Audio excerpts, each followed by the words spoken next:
Source Media. Good evening all, and welcome tonight.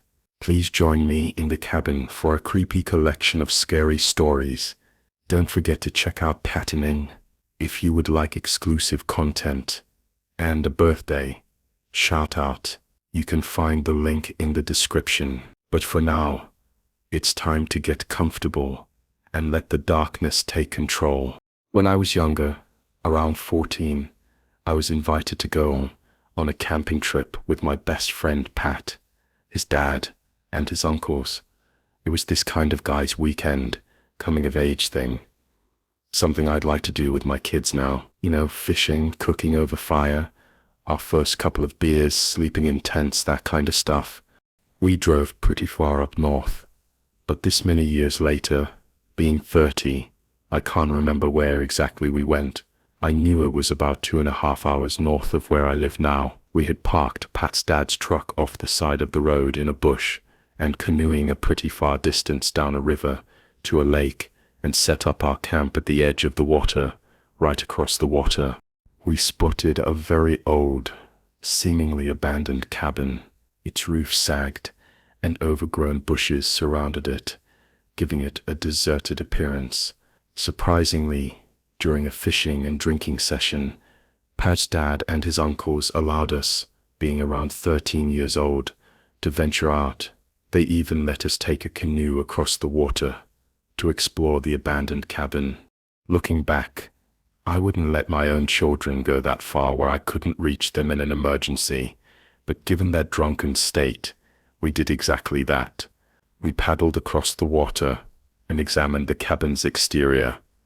It looked incredibly dilapidated, and to our surprise, the front door was unlocked. Stepping inside proved to be a mistake. The interior was clearly not abandoned. It was very much lived in. This discovery unnerved us, especially considering the lack of nearby civilization. Scattered across a table were magazines featuring undressed individuals, alongside a bong, a full tray of weed, and numerous beer bottles. On one of the living room shelves, we found were 2 hunting shotguns. I know it was dumb to play with them, but we did never pull the trigger, just walked around the house with them, like idiots, feeling cool. We checked our different rooms in the house, but one really creeped us out. I know this is technically breaking and entering, or trespass, but we honestly thought it was abandoned before we got inside. Once we were in, we figured it was someone's hangout or something, but it was pretty deep outed in the woods anyway. One of those rooms had those mannequins that you see in clothing stores, but none of them were wearing any clothes, and they all wore wigs of different lengths and colors. Something really felt off about that, and we decided we'd had enough and left after putting the guns back where we'd found them. After canoeing back to our campsite, we told Pat's stat everything. He was almost as stunned as we were that evening. We fished some more, and Pat caught a fish that his dad cooked over the fire while we were eating dinner. 2 guys came in on a motorboat and stopped at our site. They were friendly enough. We all joked around a bit, and we had assumed they were from just another camp, or people out fishing like us. But then they invited us into their cabin, just across the water, to hang out. Pat's dad politely declined, and then they still lingered, and things started to feel weird. The 2 guys were drinking quite a lot, and exchanging odd looks. At one point, they even asked Pat and I if the 2 of us would mind hanging out. Pat's dad gave them a stern no, and things got even more awkward. They stayed a while until it got dark, and finally left. That night, Pat's dad and uncles stayed up all night by the fire while we were sleeping in the tent. We didn't do much sleeping, mostly just talking about how creeped out we were by those 2 guys that lived in the cabin. Eventually, we fell asleep in the morning. Everything was packed up, and Pat's dad cut the trip short. We put the tent we were in away and left immediately. Most of the trip back was spent talking about how his dad was really freaked out about those guys. Pat and I have talked about it here and there over the years, but years ago we had a major falling out. I never did ask exactly where that cabin was. I wouldn't want to go back there anyway, but to the wig, wearing hermits in the cabin, I hope to never meet you again. And I'm a pretty skeptical person when it comes to the paranormal, albeit having a vested interest in tales and evidence. I'm the kind of person who browses ghost hunter videos on YouTube and all kinds of subreddits, and I visited plenty of haunted locations. A part of me wants to believe, but is also terrified of the prospect of witnessing something. Just a few months ago, I was a staunch non-believer when I decided to organize a surprise 30th birthday party for my girlfriend. She had expressed a desire to go skiing, and since it was January, winter sports were ideal. I meticulously planned this event months in advance, inviting her closest friends to join us. I rented a spacious Airbnb cabin in a picturesque rural neighborhood in Tahoe. It had enough rooms for 10 people, or 5 couples. 2 beds on the lower basement level, 1 room on the first floor, and 3 rooms upstairs. There were many other cabins nearby, so housing was plentiful, and nothing seemed unusual. My girlfriend and I claimed the master bedroom upstairs, directly across the hall. Another couple occupied a room, and my girlfriend's cousin stayed in the 3rd room next door. All rooms were taken. The middle floor served as a lively common area, complete with games, a fireplace, and a foosball table. These details are somewhat relevant and important later in the story. The first night was a night of merry drinking and games. To celebrate the occasion, we had decorated the living area and blown up balloons to be loosely strewn around the large, cozy living room and family room where we imbibed, almost uneventful with respect to weird happenings. Except towards the end of the night, balloons would randomly pop at odd intervals, which isn't so odd in of itself. Some of our groups suggested that the balloons were getting attracted towards the heat events and popping. I was dismissive of this, but not all of them were near events. It was enough to raise an eyebrow, but not a red flag at around 2:00. After everyone had gone to bed, and the house was dead quiet, we kept hearing isolated pops echoing from downstairs. Not constant, but enough to be unsettling in the dark. We still chalked it up to temperature changes or bad balloons, and no one made a big deal of it. After a long day on the mountain, we were all exhausted and went to bed early, around 11:30 p.m. I noticed it was particularly cold, and unable to sleep, decided to go downstairs to adjust the thermostat. That's when things started to get strange. As I stepped into the dark hallway, I saw the door to our couple friends' room slightly ajar. Their lights were still on, and I could hear the bathroom running, so I assumed someone was still awake. I quietly made my way down the creaky stairs. Nothing unusual there, but halfway down, I heard the floorboards creak behind me, as if someone were following, just a few steps back. I thought it was one of our friends also heading to the kitchen for water. But when I reached the thermostat and turned to speak, no one was there. The house was dark and still. No one in the kitchen, no footsteps, just me. Suddenly, I became acutely aware of how utterly alone I was. I had always read about that feeling, that visceral, spine-prickling sensation of being watched, and in that moment, I finally understood it. I quickly adjusted the temperature and went back upstairs without a word. Half-hour later, still cold, I decided to go back down and bump up the heat a bit more. This time I turned on the upstairs hallway light to give myself a little more comfort. As I made my way back to the thermostat, I started mentally reviewing what had happened earlier: the phantom footsteps, the silence, the anime, and from across the room, near the foosball table and fire pit, I clearly heard the plastic foosball roll across the surface and hit the side of the table. It wasn't a house creak. It wasn't the wind. It was a deliberately made sound. It took everything in me not to bolt up the stairs like a scared kid, but I definitely didn't linger. I got back to bed and laid there eyes wide for a long time, trying to rationalize everything. But I didn't tell anyone. The next morning, as we were packing up and loading the cars, one of our friends, the same couple that stayed across the hall, casually brought up the balloon popping from the first night.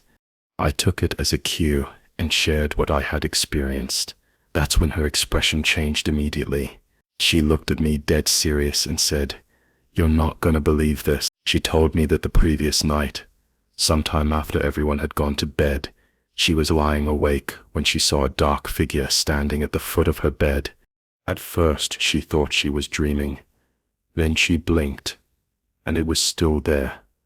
She panicked and shook her boyfriend awake, but the figure vanished the moment he moved. I was floored. That same night, I thought he had followed me down the stairs because I had heard someone behind me. Her story felt like confirmation. Then, my girlfriend's cousin chimed in saying she'd heard strange breathing sounds in her room, but wrote it off as the house settling or pipe shifting.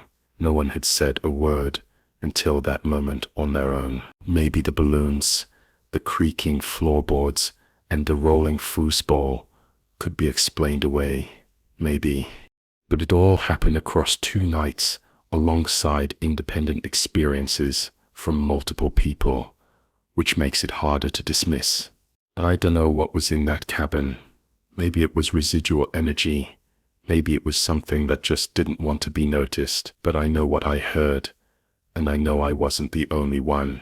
I attended a small Christian school with fewer than 100 students across 10-year levels. For our annual school camp, years 4 to 6 went to Berry Sports and Recreation Center for 2 nights. I was excited but nervous. This was 4 hours from home, and I had never been away from my mom without an older relative. Thankfully, my sister, just a year older than me, was also attending when we arrived and unpacked. I felt an unfamiliar sensation in my chest. After lunch, we socialized with students from other schools. That evening, after dinner and night games, we returned to our cabins, which were more secluded than the other students' accommodations. All the girls in my cabin talked about how the police felt eerie when the lights went out. I saw a tall shadow in the doorway. Terrified, I moved to another girl's bed in the next section, and eventually I fell asleep until I awoke. That the sound of a woman's voice calling for Max and Luke, reassuring them it was safe to come home. I barely slept after that. The next night, we left our cabin tidy before heading to the gym for night games. When we returned, everything was trashed. Items thrown around, lights on, nothing. As we left, it suddenly screams, ran out, that it was a demon. Followed by crying, teachers rushed in to console us. But no one slept that night. On the bus ride home, I was filled with fear and curiosity. What had we encountered? Even weeks later, I felt uneasy, and small things started happening at home. A door rattling with no draft footsteps when no one was awake, and soon it escalated. My family, believers and skeptics alike, witnessed unexplainable events. We heard children running up and down the stairs, and twice a clock jumped off the wall at my mother. My guitar strummed itself, but the worst part, whatever it was, it focused on me. My bedroom was downstairs near the front door. I heard tapping on the windows, scratching on the walls, footsteps on the gravel outside where no one could have been. Banging on the front door would wake me in the middle of the night. But the sleep paralysis was the worst. I woke up between 3 to 4 a.m. every night, unable to move, often feeling a presence sitting on my bed. One morning, I found my door unlocked and wide open, though I hadn't touched it. When I turned 11, we moved. Everything seemed fine at first, but in our new home, strange things persisted. My sister's bathroom was connected to my room. I would see one of the mentor, but never leave. I heard the shower run, but no one would be in there. And when I asked why they had left the water running, everyone would claim they hadn't even been in there. After moving again, all activity ceased years later. Curiosity led me to research Berry Sport Rack. What I found was shocking. It had once been a home for misbehaved boys, where they were beaten, some possibly to death. In my cabin, the very place I had slept, had been allocated as the punishment room. Others who visited reported similar, terrifying experiences. I still wonder why I formed an attachment and what it wanted from me, but it explains my lifelong fascination with the paranormal. I was living out in a tiny cabin out in the woods, working remotely off my laptop. This was in a small town with about 200 people, the kind where if something scary happens, everyone knows or pretends not to. My cabin was tucked back near the highway, but still surrounded by forest. It was peaceful and quiet. I'd take my dog on walks through the trails daily. One afternoon I heard 2 gunshots nearby. I didn't think much of it at the time. It's hunting county, lots of redneck energy noise. Like that wasn't unusual. A day or 2 later, a truck pulls up. Strange because, I don't know, anyone in town and no one ever comes out this way. A guy rolls down the window and calls me over, says he's my neighbor, though his place is 500 meters away at least, and completely out of sight, and asks if I heard the gunshots. I said I did. Then he tells me it was his neighbor shooting at his house over some land dispute. Doesn't ask me to be a witness or anything. Just wanted to know if I had heard it, which already felt off. I had never met the guy before, and something about the whole interaction gave me a bad vibe. Then he sees my dog digging around somewhere unimportant, and suddenly starts trying to correct her steps out. Calls her over, and without asking, grabs her and tries to do this weird-ass Caesar Milan alpha role dominance thing. She yelps. I tell him to stop, and he backs off. She says he's a great dog trainer. Then I'll never forget how creepy this was. He asks if I have any firearms. I say no. He nods and goes, "You should come over sometime and mow my lawn. Please ensure you bring Laika, my dog." Like who says that? The phrasing, the tone. My gut at this point was screaming. He leaves not long after, and I'm standing there thinking, did I just tell this dude I'm unarmed? What if he was the one who fired those shots?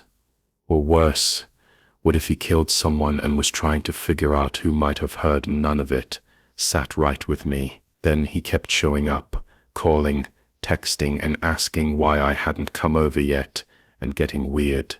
I had already given him my number before I realized how strange he was, which was a rookie mistake. Eventually I talked to some folks at the local store. They're like, "Oh yeah, that guy. Turns out he's a full-blown alcoholic. Lost his job, lost his wife, and apparently had a very bad reputation in the valley. Everyone avoids him. The exact kind of unhinged loner you don't want knowing where you sleep." From that point on, I had a lot of trouble sleeping properly. It was a remote cabin with no one nearby, surrounded by trees, too many blind spots. I had nothing but a knife and a can of bear spray, and the guy knew that one night dead quiet outside, and my dog starts to growl low at first, then more persistent. I didn't hear anything, but I didn't need to. Every room in the cabin had a window, except the bathroom. So I grabbed the knife and spray and locked myself in that tiny room, and simply listened. I must have been there for hours. I think eventually I fell asleep on the floor. Never felt dread like that before. It's the kind when you are picturing someone silently creeping through the woods with a shotgun, just waiting. Eventually I moved, but no joke.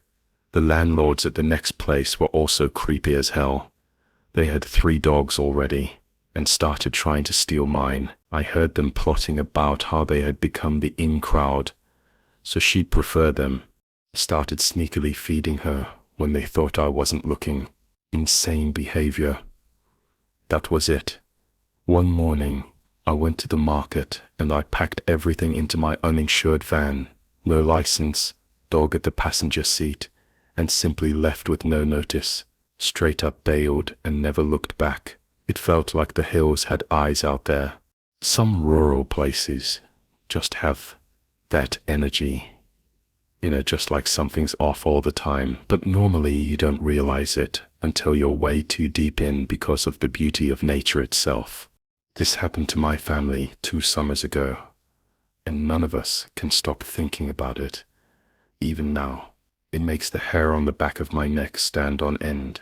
We're a big family, 8 in total, spanning a range of ages. It was the summer of 22, and we had rented this cabin in rural North Carolina.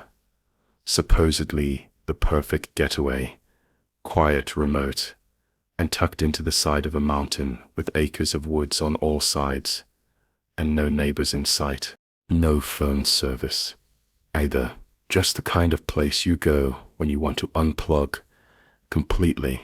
At least that was the idea. From the moment we got there, though something felt wrong, it wasn't anything obvious. Not at first, but every one of us separately mentioned the same thing that first day, that weird feeling like we were being watched. You'd be walking from one end of the house to the other, and suddenly it felt like someone was behind you, not exactly following, but observing. At first night, we tried to shake it off. Most of the adults and older kids had a few drinks and were just enjoying the mountain air. Some of us were at picnic tables, and the rest out back in the hot tub. It must have been around 10 to 10:30 p.m. when it happened. From somewhere deep in the trees behind the cabin, we heard a voice, a woman's, clear, confident, and casual. It said, "Marco." Just like the game, like when we were kids at a party. It was a weird silence, after a pause, where everyone was just trying to take in what was said, and then before anyone could really think about it, my sister-in-law, laughing like it was no big deal, called back, "Hello?" We all froze. It was like the alcohol drained straight from our blood, and I remember looking across the yard and making eye contact with my stepsister. We both had the exact same wide-eyed look on our faces. Neither of us were particularly drunk. And we knew instantly. No one else was out there. There's no reason we should have heard that voice. The place was off-grid, with no cell service, and no cars driving nearby, not even any houses in the vicinity. My daddy was pretty buzzed, tried to laugh it off like it was nothing, but even he looked shaken. The sound didn't come from up the road, or from the porch, or anything like that. It came from the woods, from the pitch-black trees, where you couldn't see more than 10 feet in. Needless to say, we immediately went inside. Someone locked the door, and I think everyone was pretending not to be as freaked out as we were. But the energy had changed completely. What had been a fun, relaxing evening turned into everyone sitting in the living room, quiet eyes darting towards the windows, and that was just the beginning. We stayed the full week, but I wish we hadn't. The next day, the goats stopped coming to us. The cabin was on a small farm-like property, but had a few goats wandering around freely. When we arrived, they were curious and friendly, nudging our hands, following us along the fence line. But after that night, they avoided us. They started pacing near the edges of the woods, especially in the evenings, and we'd hear them screaming, not bleeding, screaming like something was scaring them or hurting them. It would happen randomly, usually in the middle of the night, and it was the shrill, panicked sound that would jolt you straight out of your sleep. At first we thought perhaps it was a predator, but there was no sign of injury or blood or missing goats, just that horrible, frantic screaming echoing across the mountainside. And then there were the knocks, always late at night, and always from the walls that faced the woods soft. At first, a few light taps, like someone knocking at the front door, but from the back wall of the living room, there was nothing but grass and trees. Later in the week they got louder. A solid thud, like a fist or something bigger was hitting the siding just once, then silence. We'd go outside with our flashlights and check around the perimeter, but we'd never see anything. The ground was too hard and dry to hold prints. I didn't sleep more than 3 hours a night, the entire trip, even during the day. Things didn't feel right. The woods were silent, no bird song, no insects, just this weird static hum in the air, like a pressure headache that never really let up. Any time I stepped outside, I felt like I was being watched from just inside the tree line. I couldn't shake it. We all had our theories. Some brought up skinwalkers. Someone else said maybe a spirit or some kind of mountain entity. My brother joked about it being a prank from another camper, but there were no signs anyone had ever been out there beside us. I grew up in a semi-rural area, and I know what animals sound like. This wasn't a fox or coyote, and the voice from the woods wasn't human. It was clear and calculating, like it was playing with us. We left after our scheduled week. No one said anything out loud, but I think we were all afraid to leave early, like it would have angered whatever it was. When we finally pulled out of the long gravel driveway, I felt like I could breathe for the first time in days. That night after we got home, hundreds of miles away, I couldn't sleep, and around 2 a.m., I heard someone knock on the wall outside my bedroom, just once. I told myself it was nothing, maybe paranoia, maybe a dream, but I haven't gone back to the mountains since. And my sister-in-law never says polo anymore, not even as a joke. One year, my mother took us kids to a state park for summer vacation. She wasn't into going camping, so she rented a family cabin at the park. The cabin was picturesque with native stone walls, topped by brown plank trim, and it featured a small bedroom, a kitchen bathroom, and had 2 couches in the living room. Mom brought the flashlight. Batteries must be low. We could dimly see the clothes rack. My sister, 13, and I, 11, would sleep on the pull-out couch. Little brother, at 18 months, would get the other couch, and Mom would sleep in the small bedroom. After unpacking, we hurried outside to enjoy the mountain scenery while it was still light. That night, Mom left the bathroom light on, with the door nearly closed. This made a dim night light in a strange place, except for the closet next to the bathroom. We had all been asleep for a while when I woke up without knowing why something wasn't right. I hadn't been aware of hearing anything, but something wasn't right. I studied the room carefully. Nothing. I panned across the room again, and that's when I saw a very tall man leaning forwards over my little brother on the opposite couch. The man was wearing a tan trench coat, like the old Humphrey Bogart movies, and a 1940s-era brown hat, his back to me, and he appeared to be studying the sleeping child. I couldn't move, couldn't even breathe. Little brother's eyes opened, and he looked up at the man and began screaming bloody murder. The man just faded out. He didn't leave, but was just gone. Now Mom's up. All the lights are on. Brother's still screaming, and once settled down, sister sits up, rubbing her eyes groggy. What's going on? Meanwhile, I'm yelling hysterically. There was a man in here. Mom checks the exit door next to brother's couch, but it's locked. She grabs a skillet from the kitchen and checks the bathroom. The closet goes back for the flashlight because it's dark in the closet, but there's nothing. Mostly just looked thoughtful. She'd never allowed us to watch ghost or monster movies, for fear that it would give us nightmares. Finally, she said we should all go back to bed and talk about it in the morning. She tried to put brother back down on the couch, but he kicked and cried so much, she wound up taking him to bed with her. She left the kitchen light on this time, and we finally got back to sleep. The next morning at breakfast, Mom explained a little about ghosts and how this might be one. She said ghosts were lost or confused, souls who couldn't actually hurt us. Then after our day's activities, We would pray for the ghosts, and it should go away, but it didn't. After our prayer session, Mom left the bathroom light on, and the door open just in case I wanted to go home. Brothers still couldn't stand the sight of the couch. Sister resented the fuss because her sunburn was bothering her, and brother was to sleep with us on the pullout. I thought I'd never get to sleep, but finally did. Again, suddenly, I'm wide awake. I look around and don't see anything at first, but there he is, emerging from the closed closet door. I'm walking slowly across the kitchen. Again, I can only see him from behind, in spite of the night light. The closet area is still shadowed. He disappears into the little bedroom where Mum is sleeping, and I want to call out a warning, but was frozen with fear.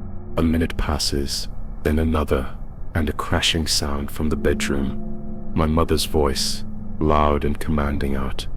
Get out, lights on, rerun of the last night.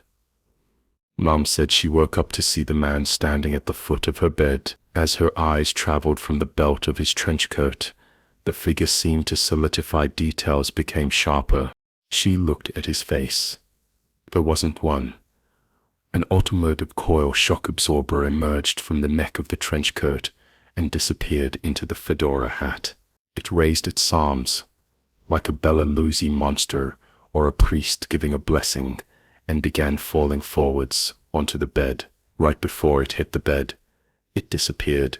The crashing sound came from Mom knocking her water glass on the bedside lamp to the floor when she went for the light.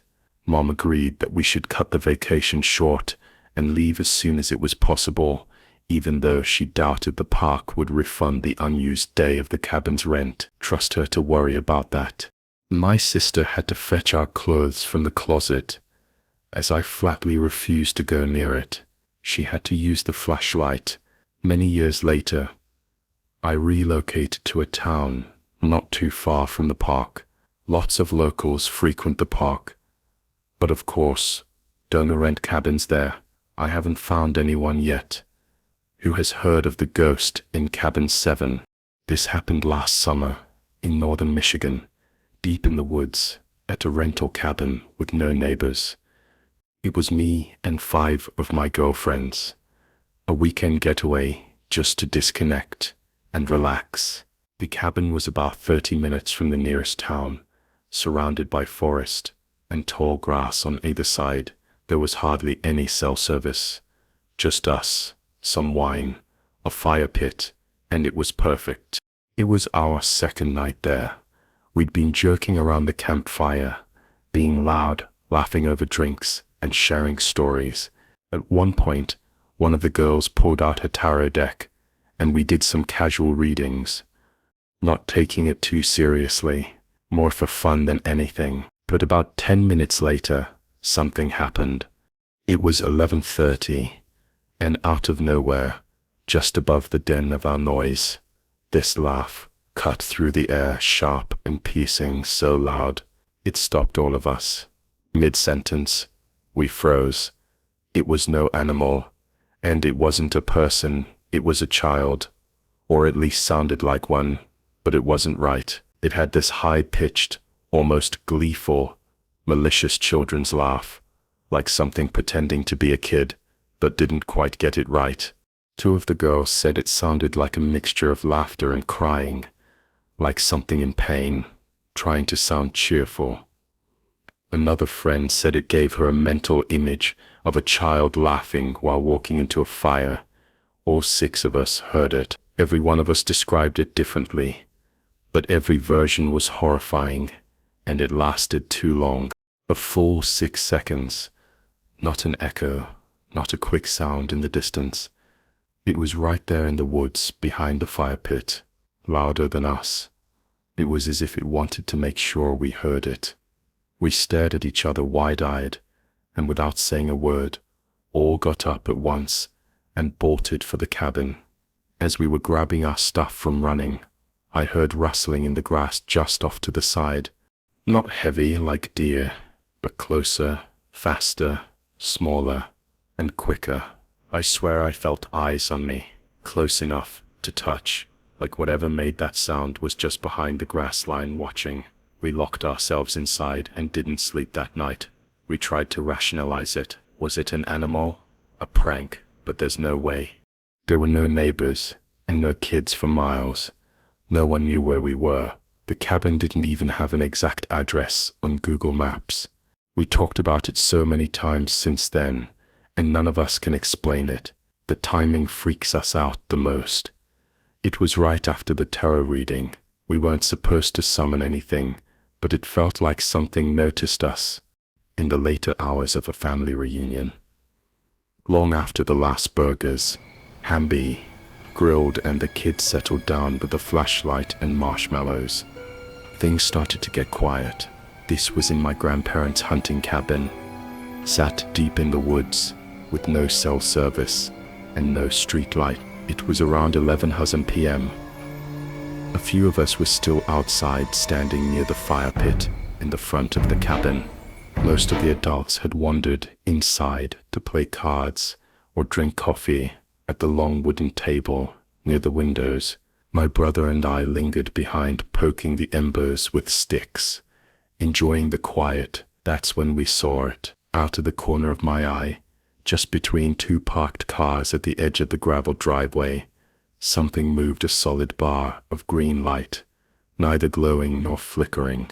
It was a smooth horizontal line, maybe 3 feet off the ground, about a foot long, like a thin neon tube, and it was moving at a steady, eerily slow pace, no more than 1 mile an hour, like it had no rush. My brother saw the same thing I did. We both stood up, eyes locked on it, and it didn't bob or sway. It didn't stutter like a flashlight beam. It just glided calmly between the cars, casting the faintest green tint under the bumpers. Then it moved behind the cabin air. In mind, it was completely silent. While doing so, we looked at each other and, without speaking, began to follow it. Around the back of the cabin, the firelight faded and the darkness grew thicker, but the light was still there, floating ahead of us. It passed by the edge of the woods, kept the same speed, and we didn't get closer, but it didn't get away either. Then it just vanished. It didn't blink. It didn't fade out. It was simply gone, like someone had flipped a switch and simply deleted it from this world. We stood there in the darkness for a long moment, and my brother said, "You saw it too, right?" I nodded. We went back inside. After that, even quieter than before. We didn't mention it to anyone right away. Maybe we were scared they wouldn't believe us, or worse, that someone would believe us and confirm we'd seen something we weren't meant to. Over the years, we've brought it up from time to time. Neither of us can explain it. We've Googled every combination of green light words, floating bar, and hunting cabin you can think of, but nothing has ever matched that to this day. It's the stringing thing I have ever witnessed, and there have been occasions when we've gone back to the cabin, and late at night, I found myself staring out into the trees and the darkness just to keep an eye open, seeing if it will ever come back. This happened in the winter of 2021. Me, my brother, my mother, and niece were at my mom's cabin in northern Canada working, cleaning up, chopping wood, and moving junk. As we were packing up, we were getting ready to head home. My mother and niece were already in the truck. As my brother and I were throwing stuff in the back, neither of us said anything, but from the other side of the truck bed, my brother turned around with confusion all over his face and said, "What?" I stared at him and asked what he was talking about. He looked over my shoulder behind me, and as he looked to me, he said he just heard our dad call my name, and just as he said that, I felt something watching from behind me, and the hairs on the back of my neck stood up. I looked towards where he heard it, and it was pitch black behind the cabin. I hurried him to hop in the truck and told our mom to drive home and hurry. The weird thing is I didn't hear anything. Only he did. So, whatever it was calling out to him only. And again, my dad has a very specific way of calling my brother's name, because it's very hard for regular people to pronounce it. But he was in Brazil, visiting family, and getting treatment. So whatever it was perfectly mimicked my dad. It creeps me out to this day, just thinking about it. I grew up in the sticks, and we had a kind of unofficial agreement with the local farmers that we could use the woods at the edge of their field, as long as we respected the land. So we did, building forts, carving trails, setting up tree swings. It was our whole world. One summer, my brothers and I, me at 8, them at 13 and 16 respectively, decided to take up a notch and build a proper treehouse. It took us a week to finish. Nothing fancy, but it was solid, about 15 feet off the ground, with a ladder, a little roof, and even a railing. It felt like a castle to us. To celebrate finishing it, we camped out that night. We made a fire on the ground below, grilled some hot dogs, and hung out into the fire, burned low, and we climbed into our new hideout. Sometime in the middle of the night, I woke up to a strange metallic clunk, and then a low scratching sound. I sat up and froze, as did my brothers. Something was down there. Then more scratching and more growling. We scrambled to grab our flashlights, leaned over the railing, and shined them down towards the ground. 6 coyotes, not the scrawny ones that you usually see darting across fields. These were huge, like wolves, nearly thick fur, tall shoulders, glowing eyes in the beams of our flashlight. They were circling the fire pit and pouring the ATV trailer we left at the bottom of the tree. They were sniffing, scratching. Occasionally, one would sit up and stare at us silently. We didn't have phones. We couldn't call for help, couldn't yell loud enough for anyone to hear, and no way in hell were we going down that ladder. So we sat there all night watching them watch us. They didn't leave until the sky began to turn gray. Only then, one by one, they drifted off into the woods, like shadows slipping between the trees. As soon as we were sure they were gone, we bolted, climbed down, hopped on the ATVs, and tore through the trails back home, like our lives depended on it. And I swear we didn't breathe until we made it to our front yard. Back in my early teens, living near the little coastal town of Brandon, there was one early morning where my family and I were woken up by our border collie going off. We all went outside to see what was up. My parents and older siblings being the first to exit the house. We all saw what seemed to be a bobcat or something dart across the top of the driveway and disappear into the trees across the road, and that ultimately led to them dismissing what led to our dog barking. Everyone went back inside, but I lingered for an extra minute as the sun was rising. Something just kind of seemed strange to me. Looking back on it now, I think maybe it was just too quiet, even with that bobcat or whatever being around. And I mean our dog, she was usually rather docile. I don't think I'd ever heard her bark like that. It was after a minute or two that I heard this bone-chilling noise.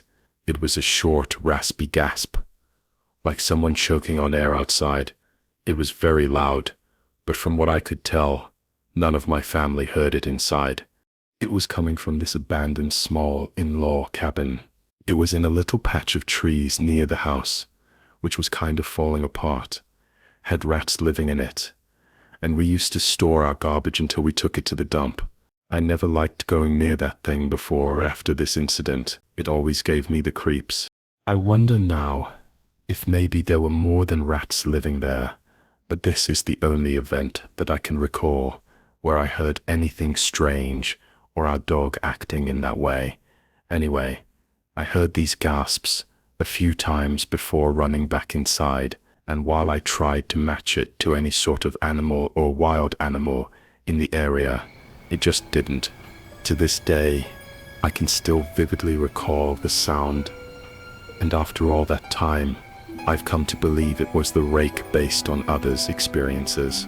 About a month ago, I went with 8 of my friends to a cabin that belongs to one of the friends that came along.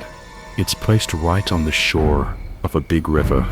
We only spent 2 nights there on the last night. We were all sitting on the john. It's more like a platform because it's surrounded by a fence, and it's not used for boats, only for sitting around like we were, and we were having the usual night talks. Must have been around 4:00 a.m. Then suddenly, I heard a weird sound, and I told them to stay quiet and listen. We shut up, and all heard a melody that seemed like the kind of song you hear from a music box. The song lasted for less than 10 seconds and vanished into the silence of the night. We all started to freak out and question, what the hell did we just witness? We were alone in the cabin, and there were no other houses nearby. We spent the rest of the night sitting together on the dock, talking about paranormal stuff and coming up with theories.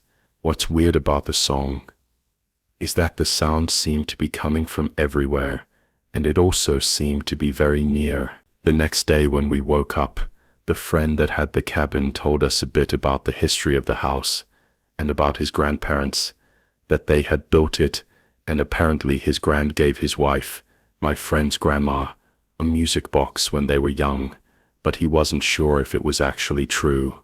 The whole place was quite creepy. A lot of weird dolls were in every room, but I brushed it off in the beginning because the cabin was old. If we didn't have to leave that day, and our train wasn't that early, we would have investigated more by going to the villages or hour and a half away by foot and asking the locals about any similar stories. The cross was right in front of the deck. We were sitting on the other side of the river. My friend unfortunately can't ask his grandparents because they don't live where we do, and he doesn't want to ask this over the phone, but nonetheless, he found it very creepy. And I would die to say, firstly, that I was born very early on, and my great-grandparents were in their 80s.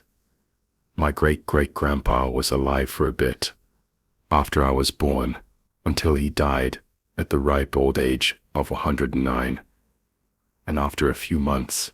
But either way, here's the story. Sometime in '99, my great-grandpa owned a horse farm, or did. There's nothing there now, but raccoons, dead squirrels, bones, and some really nice Chevys. He kept under a Tahoe, was 14, and was known to hallucinate. But either way, the trip to the forest with my cousins was weird. This giant oak tree. My grandparents used to have a tree stand for hunting in at something like 8 feet up. I shot my first buck there. When I looked at the tree, the stand was in a different position, one that didn't make sense to put it in. I would like to say that was the first sign of my mind saying something was off. After an hour of being kids in the woods, talking about what's next for rock and predicting rock stuff in general, I heard a door open and slam shut. I will say that the only nearby house that a noise might have come from was a clearly abandoned cabin that was very old. I was told it was used by my great-great-grandpa for woodcutting and butchering. I was also told by my uncle that if I ever heard a noise out there, like a door was shut or broken glass, if you ain't gone in a minute, your heart would be handed to you. But being the dumb, arrogant 14-year-old I was, I turned right towards the cabin and looked for any sign of irregular activity in the house from the outside, in case Hannibal Lecter was sitting there starting to eat my grandma. My heart raced. My cousins ditched me. So whatever I say, according to my parents, actually never happened, and it was just my kid brain making up stories. But inside I heard crying female, not a kid, but not an older woman either. She stabbed herself. I could see her. I heard her constantly murmuring about someone. I thought about ditching, but this was someone deranged and quite serious. I ran into the shack, but see no one. I thought this was a hallucination. Then I remembered that my cousins heard it too. This cabin was pretty remote, with the only neighbor being about a mile down a gravel road, while all of a sudden, I hear my mom wail from the hall bathroom, the one that my grandfather used to use as he refused to use the one that he and my grandmother shared. After he passed, she sounded like she was terrified. We then smelled a very strong odor of cigarette smoke, as both my grandfather and uncle smoked.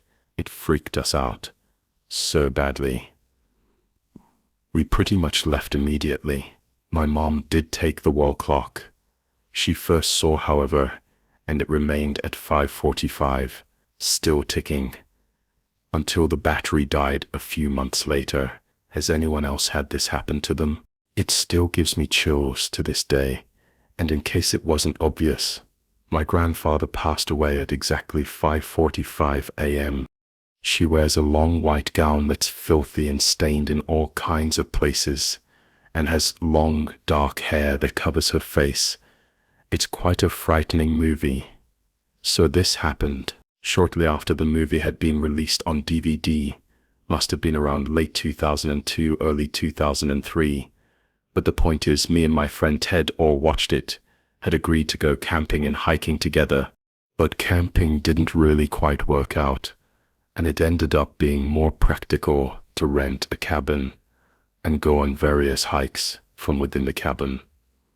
Now, one thing that I need to mention is that one person's significant other at the time was coming to meet us later because they had to work Saturday morning and wouldn't be able to make it until Saturday evening, which was cool.